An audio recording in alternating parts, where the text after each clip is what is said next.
وہ آدمی جس میں تنہائی میں اللہ کا ذکر کیا، اللہ کو یاد کرنے بیٹھ گیا، کوئی دیکھنے والا نہیں تھا، وہ تنہا تھا، حجرے میں تھا، اپنے بند کمرے میں تھا، اپنے رب کو یاد کیا، اللہ کی یاد کرتے کرتے اس کی آنکھوں سے آنسو ٹپکنے لگے، اس کی آنکھیں آنسوؤں کا خراج دینے لگی۔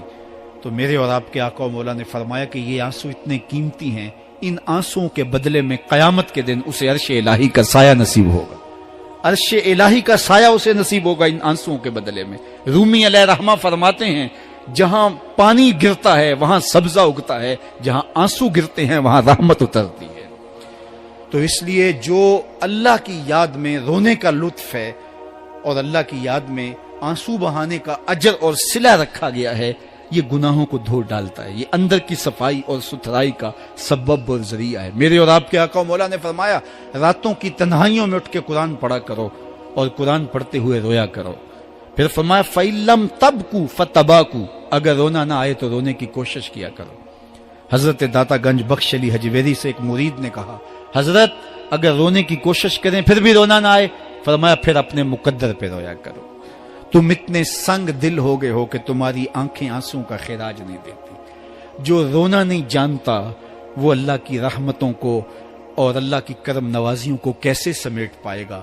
بچہ روتا ہے تو ماں دودھ دیتی ہے، جب بندہ اللہ کے حضور الہو زاری کرتا ہے، عجز کرتا ہے، انکساری کرتا ہے تو اللہ کی رحمتوں کو جوش آتا ہے اور اللہ تعالیٰ کی رحمتیں اس پہ برستی ہیں، اور اس کے نہ صرف گناہ معاف ہوتے ہیں بلکہ اللہ تعالیٰ اس کے گناہوں کو بدل کے نیکیوں میں تبدیل کر دیتا ہے۔ ایک فقیر تھا، ملنگ درویش، اللہ کا بندہ، اس کی عادت یہ تھی کہ اپنے ڈیرے پہ آنے والوں کو کھلاتا، ان کو پلاتا، ان کی ضروریات کا خیال رکھتا، لیکن ان کو مالی آسودگیاں نہیں تھی۔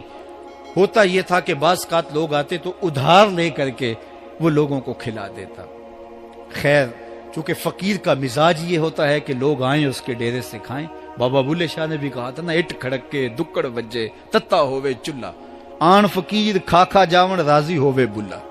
یہ فقیروں کا مزاج ہے، تو جو بھی آتا اس کے ڈیرے سے کھاتا اور وہ ادھار اٹھا اٹھا کے لوگوں کی ضروریات کو پورا کرتے رہتے۔ وقت آخر آ گیا، جن لوگوں نے ادھار دیا تھا وہ سارے تقاضا کرنے آ گئے۔ اب بابا جی کو کیا فکر لاحق ہے کہ یہ میرے مہمان اور میں ان کو کچھ پیش کرنے کی صلاحیت نہیں رکھتا۔ ایک بچہ تھا، وہ کچھ سامان بیچ رہا تھا، پتیسا بیچ رہا تھا یا کوئی اور چیز بیچ رہا تھا۔ اس نے گلی سے گزرتے ہوئے آواز لگائی، خادم کو کہا سے بلا کے لاؤ، کہا تم بیچ رہے ہو تو میرے مہمانوں کو کھلا دو۔ بچہ بڑا خوش ہوا کہ میں سارا دن گلیوں میں گھوم کے یہ پتیسا بیچنا تھا، اب یہ ایک جگہ ہی سارا فروخت ہو گیا تو یہ تو موج لگ گئی، میں جلدی گھر چلا جاؤں گا، میری ماں خوش ہوگی۔ تو سارا ان مہمانوں کو کھلا دیا گیا اور اس کے بعد کہا بابا جی پیسے؟ کہا تم بیٹھ جاؤ، جب ان کو ملیں گے تو تجھے بھی مل جائیں گے۔ وہ بیٹھ گیا، 2 4 10 منٹ بیٹھا تو بچہ تھا، پھر کھڑا ہو گیا، بابا جی پیسے؟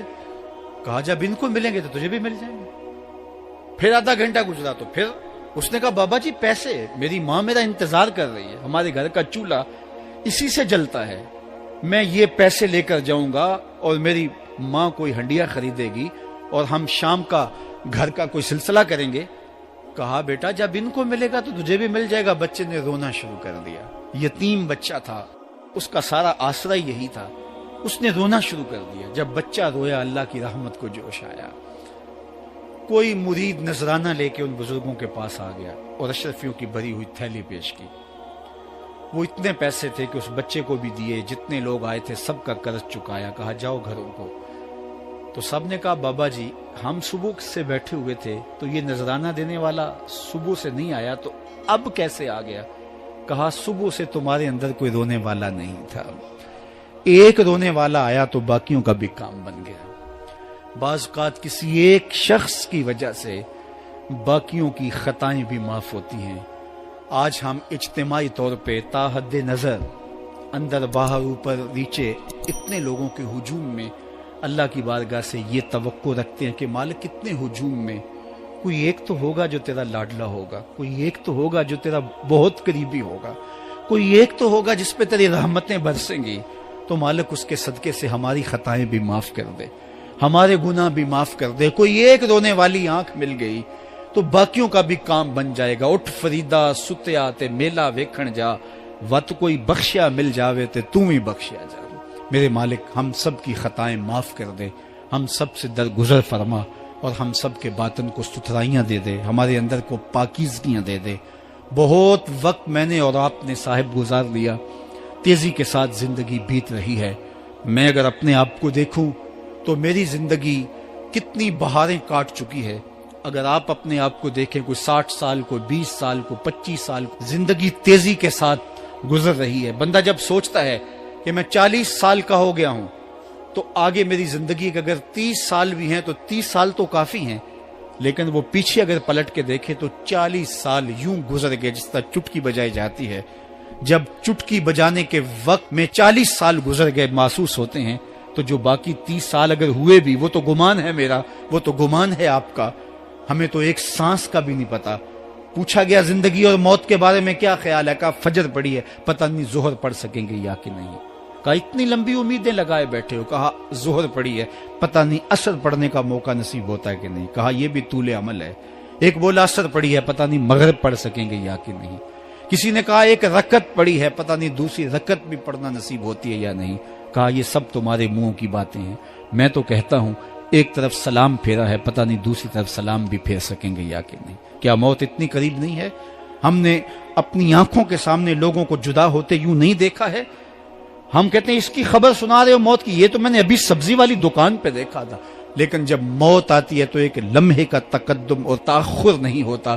تو صاحب آئیے اپنی زندگی کو اللہ اور اس کے رسول کی راہوں پہ ڈالیں۔ آج وقت ہے، آج موقع ہے، آج توبہ کا دروازہ کھلا ہے، کل سب کچھ نہیں ہوگا۔ آج اس کی رحمتیں آواز دے رہی ہیں، آج وقت ہے، وقت پر کافی ہے ایک قطرہ بھی آب خوش ہنگام کا، جل گیا جب کھیت برسا می تو پھر کس کام کا۔ اب آئیے سنیے، اس کائنات کے اندر ہمیں وہ خواتین ملیں گی جو پردے کے پیچھے تھی، لیکن پردے کے سامنے ماں نہیں آئی، عبد القادر جیلانی آئے۔ ماں پردے کے پیچھے تھی، پردے کے سامنے فرید الدین گنج شکر آئے۔ ماں پردے کے پیچھے تھی، مہر و ماں نے بھی آنچل نہیں دیکھا، لیکن پردے کے سامنے کربلا میں حسین ابن علی آئے۔ تو یہ پردے کے سامنے آئے، وہ پردے کے پیچھے تھی۔ تو جب مائیں پردے کے پیچھے ہوں تو پھر بیٹے